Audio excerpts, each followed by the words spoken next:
Welcome to Technical Friday. Yeah, your trader.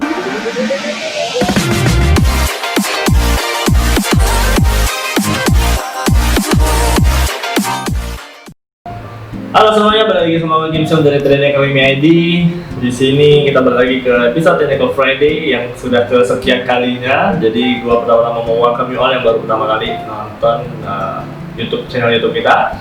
Jadi kita memang rutinnya melakukan Technical Friday di mana kita menganalisa secara live apa potensi-potensi yang terjadi di market forex terbanyak terutamanya ya. Tapi memang lebih seringnya sih di gold ya. Jadi memang andalan gua dan Bro Felix adalah di gold, juga di Jepang Yen. Jadi kebanyakan kita juga menganalisa di sana saja.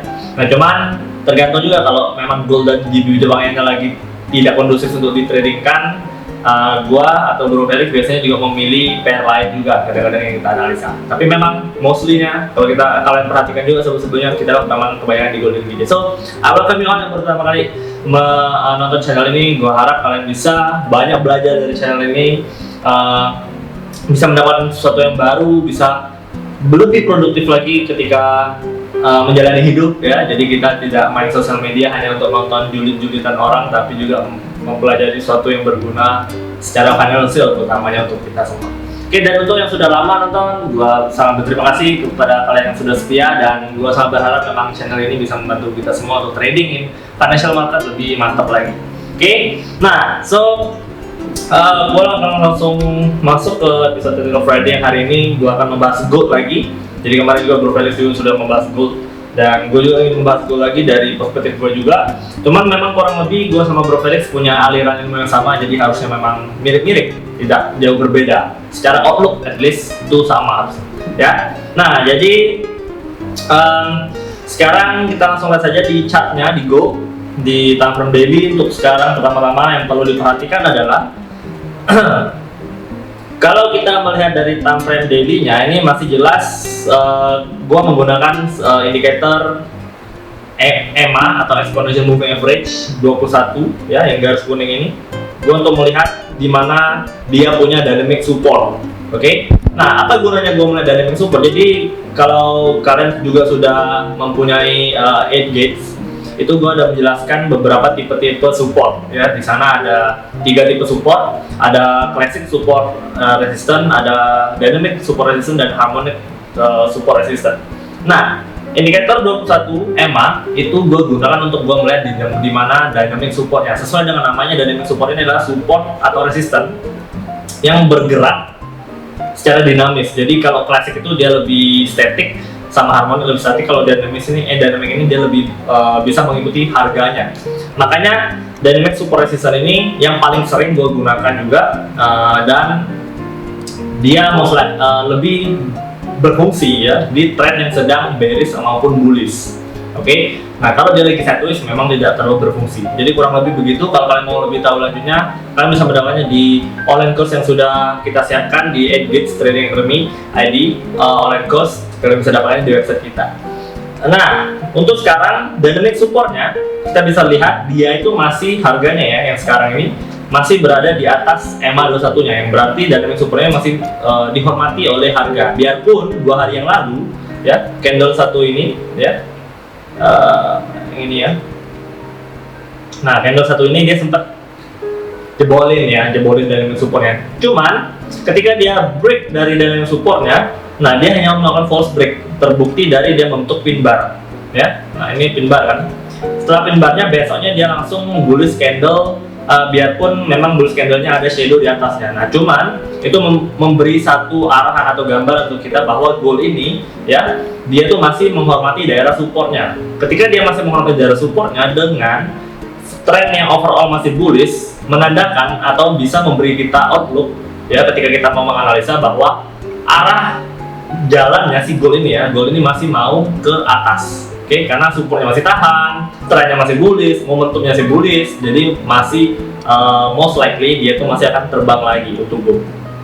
Ketika kita sudah tahu outlooknya ya, jadi ini adalah step pertama untuk kita melakukan trading. Menganalisanya step pertama adalah kita tahu dulu, kita precisely tahu outlooknya suatu chart itu mau kemana, mau naik kah atau mau turun kah.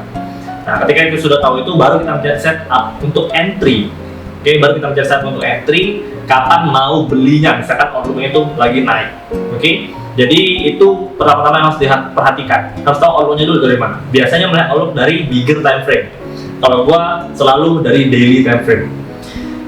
Tergantung tipe trader kalau yang seperti itu ya. Jadi bisa juga ada yang scalper. Jadi bigger time frame mereka bagi mereka adalah H1 misalkan. Jadi mereka trigger entry-nya di M5, M15. Itu juga tidak salah. Cuman kalau gue tipenya adalah swing trader, jadi gue lebih ke daily time frame saja. Jadi per harinya gue lebih ambil.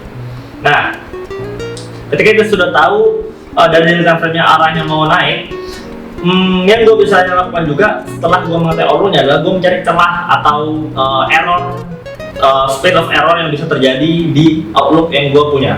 Jadi di sini gue juga ada melihat space of error yang karena outlook gue adalah bullish, jadi gue mengekspektasikan sebenarnya gue masih bisa terbang. Tapi ada room for error untuk yang gue temukan juga di setup yang gue punya di Gold hari ini, time frame daily-nya.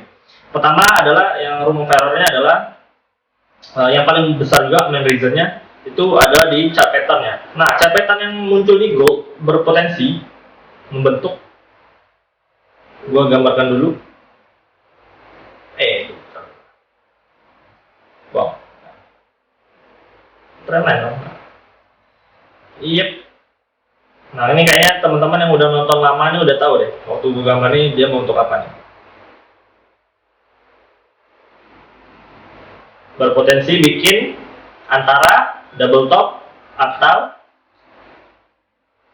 kalau gini atau head and shoulder ya. Nah, tapi kalau gue lihat sekarang sih sebenarnya lebih berpotensi untuk head and shoulders ya. Kenapa? Karena harga yang ininya sekarang dia lagi naik gitu ya. Jadi bisa berhenti berpulang dari berhenti ke sini. Dengan bahu, dengan bahunya adalah di sini. Bahu pertama di sini.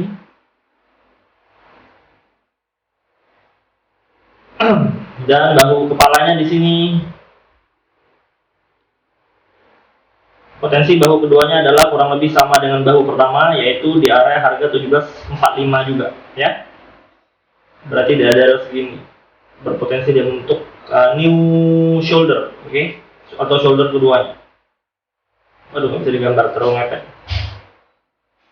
Oke, jadi kurang lebih di area garis merah ini ya, di harga 17.40, 45 ya, 44 sebenarnya. Kita gunakannya jadi 17.45. Beda-beda ngelihatnya. Nah, jadi itu adalah room of error yang bisa terjadi di Gold ketika outlook gagal dia bullish-nya. Nah, itu yang pertama. Jadi emang ada kemungkinan head and shoulders atau double top terlihat. Nanti kita lihat lagi ketika apakah harga yang sekarang langsung lanjut turun atau ternyata masih naik. Tapi kalau dia masih naik, itu belum tentu dia bakal langsung naik terus saja karena ada potensial dia untuk head and shoulders-nya. And jarak dari harga sekarang ke harga bahu kedua itu masih ada 240 pips. Nah sebetulnya biarpun misalkan outlook gue ternyata gagal nih, gue ekspektasikan ya kalau Gold itu masih bakal naik, dia itu pasti akan break dari kepalanya. Ya kepalanya ada di sini 1760 ya. Nah 1760 itu harusnya bakalan di breakout oleh Gold itu dengan mudah ya. Paling dia ketahan sebentar doang terus setelahnya ditarik lanjut. Itu kalau outlook yang gue punya atau setup bullish yang gue punya itu berhasil. Oke, dengan melihat potensi dari momentum juga trennya Gold ini dengan dia masih menghormati dynamic supportnya, gue melihat sebetulnya ini bisa saja terjadi. Nah, cuman karena memang ada head and shoulders ya time daily patternnya yang chart pattern yang dimana ini memang lumayan kuat ketika dia sedang berada di suatu uptrend, ya Gold ini lagi uptrend. Nah, jadi kita harus benar-benar memperhatikan kalau dia sudah sampai ke level 17 di harga bahu pertamanya itu di harga 17.45 ya. Nah, ketika dia membentuk swing high di time daily-nya itu berpotensi bahwa head and shoulders-nya bakal jadi and posisi beli gua pasti cut ya. Nah, tapi karena balik lagi tadi yang poin pertama yang gue bilang, karena dia masih ada room untuk dia sampai ke bahu ke pertamanya itu ada kurang lebih 240 pips. Nah, outlook-nya kan masih bisa naik kan, harusnya dia masih lanjut naik kan. Nah, sebetulnya setup untuk beli itu bisa dilakukan dan dicari di harga-harga sekarang. Makanya kita harus turunkan time frame dulu untuk cari posisi enak untuk membeli gitu ya. Jangan posisinya yang gak enak gitu, bahaya. Nanti cedera gitu kan. Nah, kita cari di H4, kita coba turun time frame untuk sekarang ketika kita mau entry beli itu gue belum melihat ada dari sekarang, cuman ada potensi yang bisa gue dapat ketika kita mau buy, kecuali kalau ada bapak ibu yang sudah beli dulu ya, teman-teman semua udah beli dulu dari bawah misalkan, itu jelas masih boleh di hold untuk harga gold yang sekarang. Nah tapi kalau yang belum ada posisi sama sekali, gold ini belum, memang untuk sekarang video ini nanti ditayangkan ke kalian belum ada posisinya, tapi jika dia break dari sini, dia break dari yang daerah sini, high yang satu ini, oke. Kita ambil harga tutupnya saja, kita nggak usah ambil shadow-nya. Nah, ketika dia breakout dari sana, itu akan menunjukkan bahwa high sebelumnya itu masih ditembus dan menandakan bahwa momentum bullish-nya masih bisa naik lagi. Alright. Nah, jadi sebetulnya untuk membeli gold itu baik dilakukan di harga di atas 1726, 1725 ya. Nah, ketika dia tutup harga di atas 1725, ini kan 1725 nih high-nya ya. Nah, 1725 kan ini kan. Nah, sampai 1726 lah, kita kurang lebih ambil 10 pips. Ketika harganya sudah bermain di atas sana ya, sebetulnya itu harga yang layak untuk kita melakukan pembelian di gold, dan setupnya untuk bullish masih bisa terlihat lebih clear lagi sampai dia menuju ke head, bahu kedua, potentially dia membentuk. Kalau tidak membentuk bahu kedua ya kita bakal punya markup profit lebih tinggi lagi, karena dia bisa terbang sampai 1760 bahkan melebihinya, bahkan 1800 mungkin akan di hit. Oke, nah jadi untuk gold, nah juga perhatikan juga di H4-nya. Ini 3 candle sekarang ya, 2 candle hijau ini dan 1 candle merah ini, 3 candle sekarang ini dia sedang membentuk rejection di daerah EMA 21-nya. Ini nice sekali kan. Jadi dia tidak pernah mampu break tutup harga di bawah EMA 21 di time frame H4 bahkan, dan dia malahan membentuk shadow atau rejection ke bawah. Ini menandakan juga bahwa dynamic support itu masih dihormati oleh Go, dan ketika dia menghormati dynamic 21, dia pasti akan pergi meninggalkan dynamic supportnya di EMA 21 itu dan menjauh untuk dia menyelesaikan misi yang diperintahkan oleh dynamic support itu, tahu pergi ya, karena demandnya sudah mulai masuk lagi. Nah jika kita semua melihat ini terjadi ya, next candle-nya di 4 jam setelahnya dia masih membentuk rejection atau dia masih ngekor seperti ini. Nah, itu akan membentuk itu akan membuat dia muncul rentetan doji atau pin bar. Nah, ketika itu terjadi, balik lagi ke muncul doji ataupun pin bar di level support. Yang sekarang supportnya adalah dynamic support ya.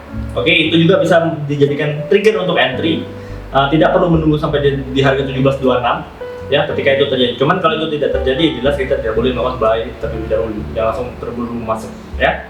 Nah, kalau kita coba turun lagi di H1-nya, nah ini tipe-tipe kalau di H1-nya memang tidak terlalu banyak jauh berbeda, karena H4-nya juga dia sedang membentuk rejection ngekor-ngekor 3 candle 16 jam sebelumnya. So, kalau kita turunkan ke H1 memang tidak akan terlalu banyak membantu ya. Juga tidak ada chart pattern di sini, pergerakan harganya belum signifikan. So, H1 ketika sedang seperti ini tidak akan terlalu membantu. Gue tidak merekomendasikan turun terlalu lama atau turun terlalu jauh ke time frame low time frame. Cukup ketika kita sudah jelas di daily dan H4, sudah tahu arahnya mau kapan dan sudah ada entry triggernya di H4 misalkan, kita sudah bisa eksekusi trade kita untuk masuk sesuai dengan volume yang kita punya. Oke, jadi untuk gold sekarang gue masih percaya dia masih bisa bullish lagi. Ini setup gue kan gagal ketika dia sudah membentuk swing high di time frame daily-nya di harga sekarang maupun di harga dia membentuk head and shoulders. Ketika dia jadi head and shoulders, mungkin minggu depan terjadi outlook untuk minggu depan Triangle Friday, gue bisa bayangkan itu bakal jadi bearish, dan gue bakal bisa kasih tahu dari sekarang dulu karena gue sudah tahu chart pattern-nya atau pola yang terbentuk di marketnya untuk seminggu ke depan seperti apa. Oke, nah jadi terima kasih semuanya yang sudah nonton sampai detik ini. Sekian untuk video Triangle Friday hari ini. Gue harap bisa membantu kalian semua punya gambaran lebih jelas lagi bagaimana menganalisa dari awal sampai mengeksekusi trade-nya. Leave a like kalau kalian suka video seperti ini. Komen juga kalau kalian ada pertanyaan seputar dunia financial market, bagaimana trading di forex dan saham dan dimanapun. So share juga ke teman-teman kalian semua yang mungkin butuh edukasi seperti ini, yang bisa membantu orang lebih banyak lagi ketika sedang pandemi seperti ini ya. Terima kasih sekali lagi semuanya. Kita ketemu lagi di video minggu depan, and as always, let the perfect video. Salam trading academy. Bye.